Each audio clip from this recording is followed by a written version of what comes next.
What a project is. TEMPORARY. Projects always have a start and a finish. They start when you decide what you are going to do, and they end when you've created the product or service you set out to create. Sometimes they end because you decide to stop doing the project. Operations are ongoing. If you're building cars on an assembly line, that's an operation. If you're designing and building a prototype of a specific car model, that's a project. You might also see the word process instead of operation. A team might run a project to build software, but the company might have an ongoing process for keeping the servers that run the software from going down. In fact, the group that keeps those servers running is often called IT operations. Get it? Creating a unique result. When you create the product of your project, it is measurable. If you start a project to create a piece of software or build a building, you can tell that software or that building from any other one that has been produced. Progressively elaborated. You learn more and more about a project as it goes on. When you start, you have goals and a plan, but there is always new information to deal with as your project progresses, and you'll always have to make decisions to keep it on track. While you do your best to plan for everything that will happen, you know that you will keep learning more about your project as you go. And what a project is not. Projects are not always strategic or critical. Projects are not ongoing operations or processes. Projects are not always successful.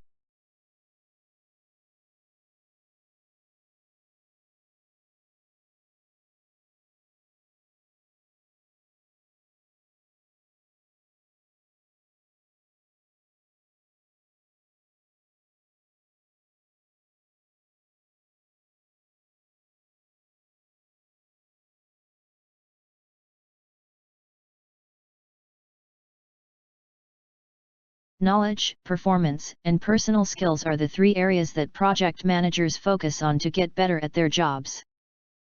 A project charter is a document that describes a project's requirements and high-level schedule, assigns a project manager, and authorizes the project. A program is a collection of projects that should be managed together in order to achieve a specific goal or benefit to the company. A portfolio is a collection of projects or programs. A project gathers a team together to do work that's temporary, creates a unique result, and is progressively elaborated. An operation, or process, is work that's done in a way that's repeatable and ongoing, but is not a project.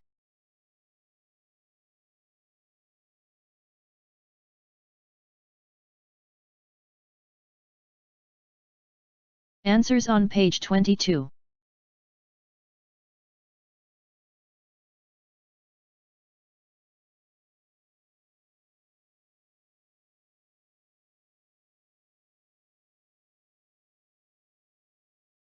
A day in the life of a project manager. You probably already know a lot of what a project manager does, gets a project from concept to completed product. Usually a project manager works with a team of people to get the work done. And PMs don't usually know a lot about the project when they start.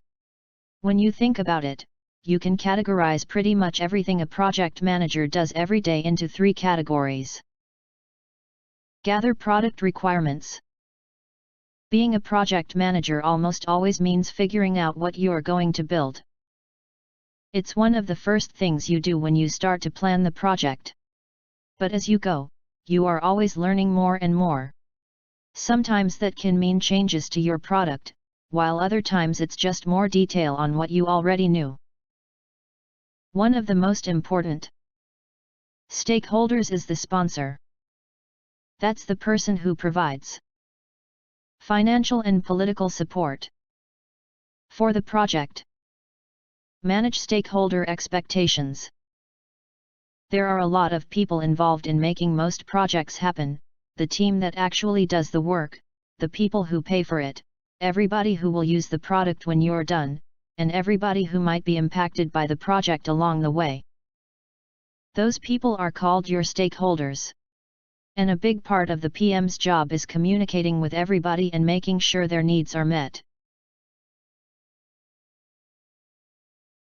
You'll need to use your interpersonal and team skills to keep everyone on the same page.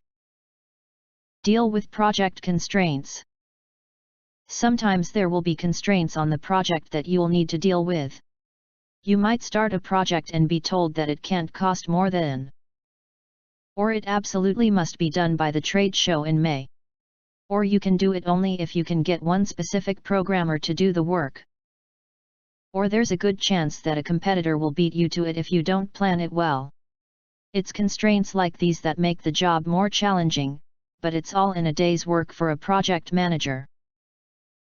Even though you are constantly gathering requirements, managing stakeholders, and working within constraints, different situations can call for different tools for dealing with all of those challenges.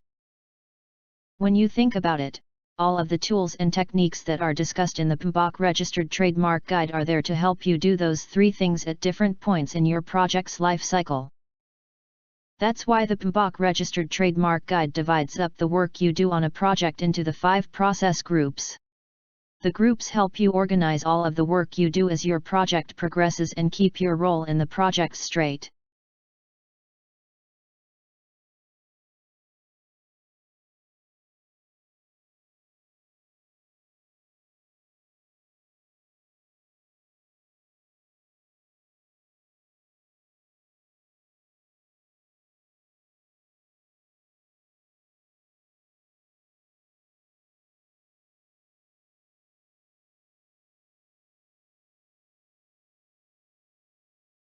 Q. Do project constraints just mean restrictions on time and cost? A. No, a project constraint is any limitation that's placed on your project before you start doing the work. It's true that project managers are really familiar with time and cost constraints, because those are really common. But there are lots of other kinds of constraints, too. Here's an example. Let's say that some of your team members won't be available for 3 weeks because they have to attend a mandatory training session.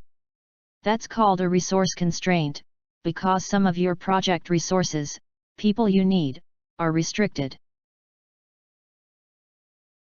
There are lots of other kinds of constraints, too: risk constraints, scope constraints, and quality constraints. Q. Wait a minute, a quality constraint? Shouldn't I always run my project to build high-quality products? A. Of course. But quality is more important for some projects than it is for others, and as a project manager, you need to be realistic about it. If you're running a project to build a playground, quality is important. You don't want to build unsafe playground equipment, because children could get hurt.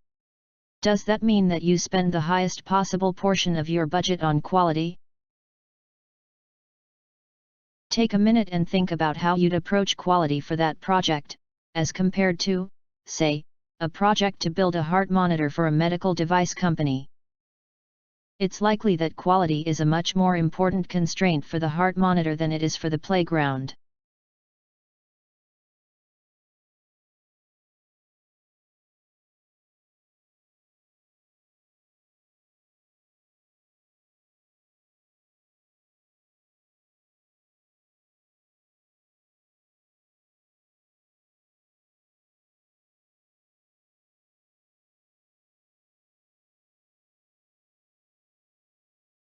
How project managers run great projects.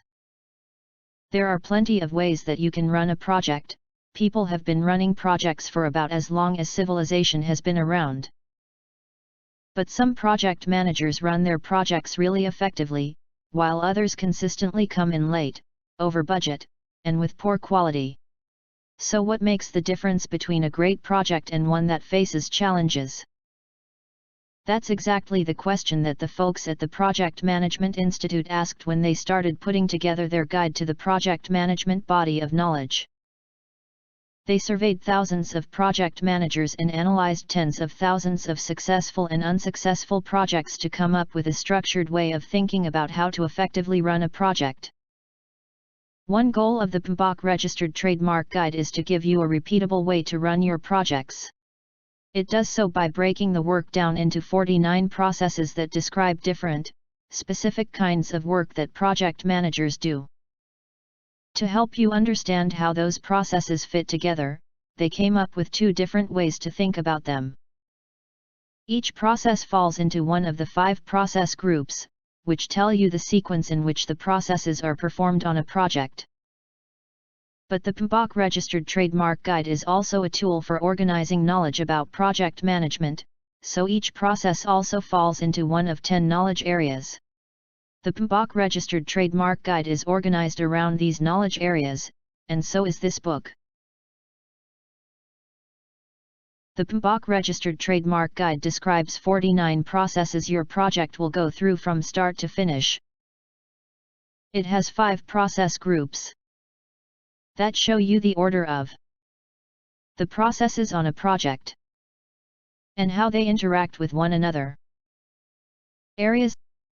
There are also 10 knowledge areas that help organize the processes to make them easier to learn and understand. Head First PMP has 1 chapter per knowledge area, and so does the PMBOK Registered Trademark Guide. Each process is assigned to a process group, and it's also in a knowledge area. Introduction to the PM.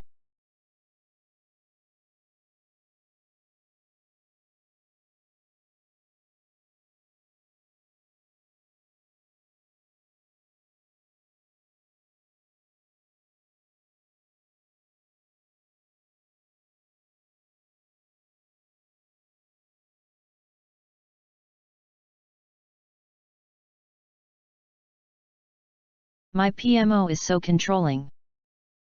Project management offices help you do a good job, every time. Every project your company completes can teach you a lot about what works and what doesn't within your company's culture. Project management offices, PMOs, help you to learn from all of the work that's been done in the past. They'll give you the templates and the guidance you need to make sure your project takes the right approach and makes sense to everyone you work with. There are 3 different kinds of PMOs that you might run into in your career. Controlling, supportive. PMOs that play a supportive role provide all of the templates you need to fill out while your project is underway. They'll lay out the standards for how you should communicate your project's scope, resources, schedule, and status as your project progresses from its initial stages through to delivery and closing. Controlling. PMOs that control the way project management is done in a company will be able to check that you are following the processes they prescribe. Like supportive PMOs, they'll tell you what templates you should fill out and prescribe a framework for doing project management in your company.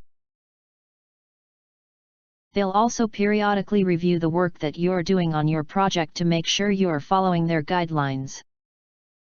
Directive. PMOs that take a directive approach actually provide project managers to project teams. In a directive PMO, the project manager usually reports to the PMO directly. That reporting structure makes sure that the project managers follow the frameworks and templates prescribed by the PMO, because their job performance depends on it. Directive PMOs have a lot of control over the way things are done on projects. Remember how we told you to expect some repetition? This page is a good example. We'll cover this in more depth in the next chapter. It corresponds to material in Chapter 2 of the PMBOK Registered Trademark Guide, but again, don't expect there to be a perfect alignment between our chapters and PMBOK Registered Trademark chapters. It's all done because it will help you learn more quickly. There are even a few things in Chapter 1 of the PMBOK Registered Trademark guide that don't appear until later chapters of this book, because they make more sense. My PMO is so controlling.